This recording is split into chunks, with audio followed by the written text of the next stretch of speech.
జీవితంలో ఈ 3 విషయాలను గుర్తుపెట్టుకోండి. మొదటిది, మీ మీద నమ్మకం లేని వారికి సంజాయిషి చెప్పాల్సిన అవసరం లేదు. రెండవది, మీకు గౌరవం లేని చోట ఉండాల్సిన అవసరం లేదు.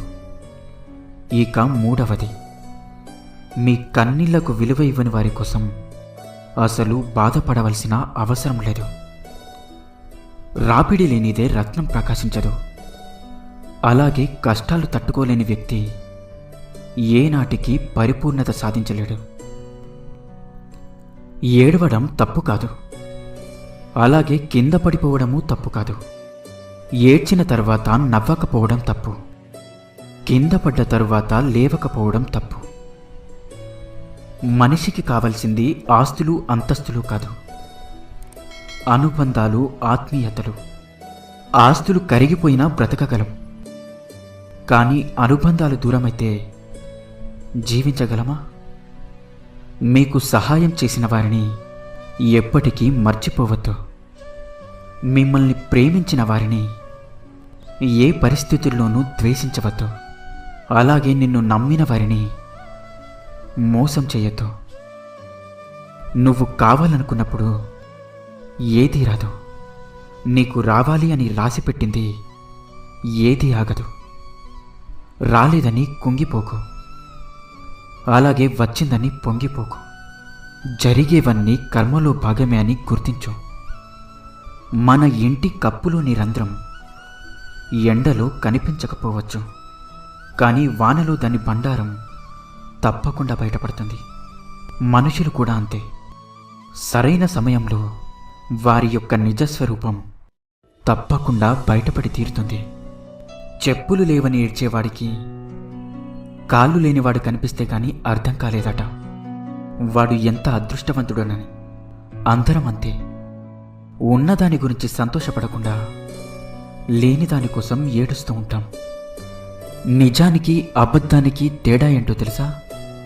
నువ్వు చెప్పిన అబద్ధాన్ని నువ్వే రక్షిస్తూ ఉండాలి, కానీ నిజం మాత్రం ఎప్పటికీ నిన్ను రక్షిస్తూ ఉంటుంది. ఆడవారి అందం వారి ముఖంలో ఉండదు. వారి యొక్క నిజమైన ప్రేమలో, వారి నడతలో ఉంటుంది. మగవారి అందం వారి ఆస్తిలో, సంపాదనలో ఉండదు. వారు స్త్రీకి ఇచ్చే మర్యాదలో ఉంటుంది. ఒకసారి దెబ్బతింటేనే తెలుస్తుంది నీలో ఎంత ధైర్యం ఉందో. ఒకసారి తప్పు చేస్తేనే తెలుస్తుంది నువ్వు ఇంకా ఎంత నేర్చుకోవాలో. ఒకసారి ఓడిన తర్వాత తెలుస్తుంది నువ్వు ఎలా గెలవగలవు. ఈ ముగ్గురిని జీవితంలో ఎప్పటికీ దగ్గరికి రానివ్వకండి. మనకు విలువ ఇవ్వని వారిని, మనల్ని చూసి ఈర్ష్యపడేవారిని, మనల్ని అర్థం చేసుకోకుండా మన గురించి ఇతరులకు చెడుగా చెప్పేవారిని. కొంతమంది కేవలం మనల్ని కిందకి లాగి ఆనందించడం కోసమే పుడతారు. వారిలో 75% మన బంధువుల ఇళ్లలోనే పుడతారు. కాదంటారా? మన వ్యక్తిత్వం గురించి ఒకరు వేలెత్తి చూపిస్తున్నారు అంటే వారికి నచ్చినట్టు మనం ఉండటం లేదు అని అర్థం. అంతేకాని మన వ్యక్తిత్వం చెడ్డదని కాదు. వేలెత్తి చూపే వాళ్ళందరూ నీతిమంతులు కారు. భార్యాభర్తల అనుబంధం కంటికి చెయ్యికి ఉండే సంబంధంలా ఉండాలి. చెయ్యికి దెబ్బ తగిలితే కన్ను ఏడుస్తుంది, అలాగే కన్ను ఏడిస్తే చెయ్యి తుడుస్తుంది. జీవితంలో డబ్బు ఉంటే బంధువులు, ప్రేమ, అలాగే నమ్మకం అన్నీ వస్తాయి. అదే డబ్బు లేకుంటే మన సొంత వాళ్ళు కూడా పరాయి వాళ్ళు అవుతారు. డబ్బులుంటే పరాయి వాళ్ళు కూడా మన వాళ్ళే అవుతారు. నీ మొదటి విజయం ఏంటో తెలుసా? నిన్ను నువ్వు ప్రేమించుకోవడం, నిన్ను నువ్వు గౌరవించుకోవడం, నిన్ను నువ్వు నమ్మడం. ఇవన్నీ నువ్వు చేస్తే జీవితంలో విజయం సాధించినట్లే. సమాజంలో మార్పు ఎందుకు రాదో తెలుసా? పేదవారికి ధైర్యం లేక, మధ్యతరగతి వారికి సమయం లేక, ఇక ధనవంతులకు అవసరం లేక. నీ యొక్క కన్నీళ్ల నుండే కష్టపడాలనే తపన పుట్టాలి. అవమానాల నుండే అనుకున్న లక్ష్యాన్ని సాధించే పట్టుదల పుట్టాలి. ఎవరైతే నిన్ను ఎగతాళి చేశారో వారి నీకోసం ఎదురు చూసేలా ఉన్నత శిఖరాలకు ఎదిగే మార్గం పుట్టాలి. సూర్యుడు అస్తమించకుండా ఈ రోజంతా నా కోసం ఇలానే ఉంటే బాగుంటుందని అనుకోవడం ఎంత మూర్ఖత్వమో, కష్టాలు రాకుండా జీవితాంతం సుఖంగా గడిపేయాలి అనుకోవడం కూడా అంతే మూర్ఖత్వం. వస్తువు యొక్క విలువ కొనే ముందు తెలుసుకుంటాం. మనిషి యొక్క విలువ కోల్పోయాక తెలుసుకుంటాం. రూపాన్ని చూసి మోసపోకు, అలాగే రూపాయిని చూసి మురిసిపోకు. రూపాయి అయినా రూపమైనా శాశ్వతం కాదు. మనసులోని ప్రేమానురాగాలే శాశ్వతం. మనవి కాని బంధాల వెంట ఎంత పరిగెత్తినా నీ దేహానికి అలసట, నీ మనసుకి బాధ తప్ప ఇంకేమీ ఉండదు. నీది అయినది ఎప్పటికీ నిన్ను వీడదు. నీది కానిది ఎప్పటికీ నీకు దొరకదు. ఎవరి మీద ఎక్కువగా ఇష్టాన్ని పెంచుకోవద్దు. ఎందుకంటే ప్రేమతో అల్లుకున్న పూలమాలలే విషనాగులై కాటేస్తే తట్టుకోవడం ఎవరి వల్ల కాదు.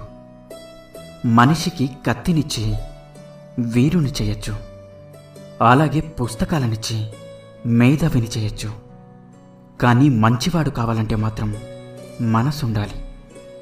అంతే తప్ప ఇస్తే వచ్చేది కాదు. ఆకలి తీరాక అన్నాన్ని, అవసరం తీరాక మనిషిని అలుసుగా చూడొద్దు. ఎందుకంటే ఆకలి మళ్ళీ వేస్తుంది, అవసరం మళ్ళీ వస్తుంది. ఉన్నది ఉన్నట్లుగా చెప్పేవారిని దూరం చేసుకుంటాం. లేనిది ఉన్నట్లుగా చెప్పేవారిని తేలికగా నమ్మేస్తాం. మనం నిజం తెలుసుకునే లోపే నిజాయితీగా ప్రేమించే వాళ్ళను కోల్పోతాం. ఇక ఇదే నిజం. ఆయుధం కంటే పదునైనది మాట. ఆ మాట ఆలోచనాత్మకంగా ఉండాలి, కానీ అవమానించే విధంగా ఉండకూడదు. మన మాటలు ఎదుటివారిని ఉత్తేజపరిచేవిగా ఉండాలి, అంతేకాని వెటకారంగా ఉండకూడదు. అర్థం చేసుకునేలా ఉండాలి, కానీ కించపరిచేవిగా ఉండకూడదు. ఉప్పులాగా కటువుగా మాట్లాడేవాడే నీ మేలు కోరే మిత్రుడు. అంతే తప్ప చక్కెరలాగా తీపి కబుర్లు చెప్పేవాడు అస్సలు కాదు. ఎందుకంటే చక్కెరకు చీమలు పట్టని రోజు లేదు, అదే ఉప్పుకు పురుగు పట్టిన దాఖాలే లేవు. మన యొక్క సంస్కారం చెప్తుంది కుటుంబం ఎలాంటిదో. మనం మాట్లాడే మాటలు చెప్తాయి మన స్వభావం ఎలాంటిదో. మనం చేసే వాదన చెప్తుంది మనకు జ్ఞానం ఎంతుందో. మనం చూసే చూపు చెప్తుంది మన యొక్క ఉద్దేశం ఏమిటో. మన వినయం చెప్తుంది మనం నేర్చుకున్న విద్య ఎలాంటిదో. ఎలా బ్రతకాలో తెలియదు అని భయపడకు. ఎందుకంటే గూటి నుండి బయలుదేరిన పక్షికి తెలియదు గింజలు ఎక్కడ దొరుకుతాయో అని. అయినా సరే ఎగురుకుంటూ పోతుంది కదా. మన జీవితం కూడా అంతే. ప్రయత్నమే జీవితం. నీకు ఉన్నదంతా ఏదో ఒక రోజున ఇచ్చేయాల్సిందే. నీ వెంట ఏదీ తీసుకెళ్ళలేవు. అందుకే ఆ ఇచ్చేదేదో ఇప్పుడు ఇవ్వు. ఇచ్చే గొప్ప అవకాశాన్ని నువ్వే వాడుకో. ఇవ్వడంలోని ఆనందాన్ని అనుభవించాల్సింది నువ్వే, అంతేకాని నీ వారసులు కాదు. ఆకులు తింటేనే బ్రహ్మజ్ఞానం వస్తుందంటే అందరికన్నా ముందు మేకలే జ్ఞానులు కావాలి. స్నానాలతోనే పాపాలు పోతాయి అంటే ముందుగా చేపలే శాప విముక్తులు కావాలి. తల్లక్రిందులుగా తపస్సు చేస్తేనే పరమాత్మ ప్రత్యక్షమవుతాడు అంటే ముందుగా గబ్బిలాలకే ఆ వరం దక్కాలి. ఈ విశ్వమంతా కూడా ఆత్మ ఉంది. నీలో ఉన్న ఆత్మను వదిలి పరమాత్మ అంటూ పరుగులు పెడితే ప్రయోజనం ఉండదు. నీలో లేనిదంటూ బయట ఏమీ లేదు. బయట ఉన్నదంతా నీలో నువ్వుంది. ప్రస్తుతం మన జీవన విధానం ఎలా ఉంది అంటే చదువు ఎక్కువ, జ్ఞానం తక్కువ. పెద్ద ఇల్లు, చిన్న కుటుంబం. జీతం ఎక్కువ, మనశ్శాంతి తక్కువ. అత్యుత్తమ వైద్య విద్య, కానీ అనారోగ్యం. చంద్రుణ్ణి తాకినా పక్కింటి వారికి ఎవరూ కూడా తెలియదు. తెలివి ఎక్కువ, మమకారం తక్కువ. మద్యం ఎక్కువ, మంచినీళ్ళు తక్కువ. మనుషులు ఎక్కువ, మానవత్వం తక్కువ. ఖరీదైన గడియారాలు, కానీ సమయం లేదు. ముళ్ళున్న మొక్కకు నువ్వు ఎన్ని నీళ్లు పోసినా వాటి యొక్క స్వభావం మారదు. అలాగే కొంతమంది మనుషుల విషయంలో నువ్వు ఎంత సహాయం చేసినా, ఎంత మంచిగా ఉన్నా, ఎంత ప్రేమ చూపినా వారి యొక్క గుణం మాత్రం ఎప్పటికీ మారదు. స్వచ్ఛమైన స్నేహం తోడుగా ఉంటే ఓటమి కూడా ఓదార్పునిస్తుంది. అలాంటి తోడు ఆ స్నేహం లేకుంటే వరించిన విజయం కూడా వెక్కిరిస్తుంది. జీవితంలో మంచి స్నేహాన్ని సంపాదించండి, అదే మీకు గొప్ప సంపద. ధనం లేకపోయినా కూడా తృప్తిగా ఉన్నవాడు ఎల్లప్పుడూ ధనికుడే. కాలం ఎప్పుడూ ఒకేలా ఉండదు. మనం ఇప్పుడు బాధపడుతూ ఉండొచ్చు, కానీ మనం బాధ పెట్టకపోయినా మనల్ని బాధ పెట్టినవారు బాధపడే రోజు ఖచ్చితంగా వస్తుంది. ఈ ఎండాకాలంలో సూర్యుడిని తిట్టిన వారే చలికాలంలో సూర్యుని రాక కోసం ఎదురు చూస్తూ ఉంటారు. అలాగే ఈరోజు మనల్ని కాదని వెళ్ళిన వారు ఏదో ఒకరోజు తప్పకుండా వెతుక్కుంటూ వస్తారు. సంపద పెరిగే కొద్దీ ధనవంతుడివవుతావు, సంవత్సరాలు పెరిగే కొద్దీ ముసలివాడివవుతావు. కానీ మంచితనం పెరిగే కొద్దీ భగవంతుడివవుతావు. భగవంతుడిని 10 మందికి సహాయం చేసే స్తోమత కావాలి అని కోరుకోవాలి, అంతేకాని 10 మంది దగ్గర నుండి సహాయం పొందాలి అని కోరుకోకూడదు. ఈ లోకంలోనే అత్యంత కఠినమైన పనులు ఒకటి పేరు పొందడం, ఇంకొకటి పొందిన పేరును నిలబెట్టుకోవడం.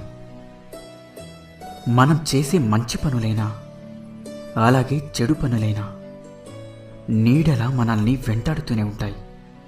నీ జీవితానికి ప్రశాంతత అయినా మనశ్శాంతి అయినా నీ ఆలోచన నుంచే మొదలవుతుంది. కోపం వచ్చినప్పుడు మనసుతో పోరాడు, మనిషితో కాదు. సమస్య వచ్చినప్పుడు కాలంతో పోరాడు, కన్నీటితో కాదు. జాగ్రత్తగా ఉండండి, అలాగే ధైర్యంగా ఉండండి. ఇన్ని మంచి సూక్తులలో మీకు ఏ సూక్తి నచ్చిందో కింద కామెంట్ చేయండి. అలాగే ఈ వీడియో మీకు నచ్చినట్లయితే వీడియోని లైక్ చేసి ఇలాంటి మరిన్ని వీడియోస్ కోసం మన ఛానల్ని సబ్స్క్రైబ్ చేసుకోండి. ధన్యవాదాలు.